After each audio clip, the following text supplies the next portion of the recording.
மேற்கச்சி மயில மேகாட்டு கோவிலில கதை ஒன்று நடக்குதம்மா.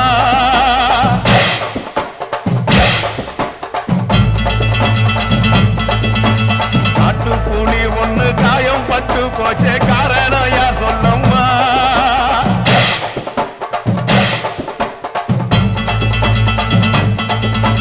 சாத்தோடு கையில் சத்தம் முழங்கிட தாயடி பொங்கிடம்மா. சாத்தோடு கையில் சத்தம் முழங்கிட தாயடி பொங்கிடம்மா. சூளக்காளியே அத்தா தாயே, சூளக்காளியே அத்தா தாயே. மேற்கச்சி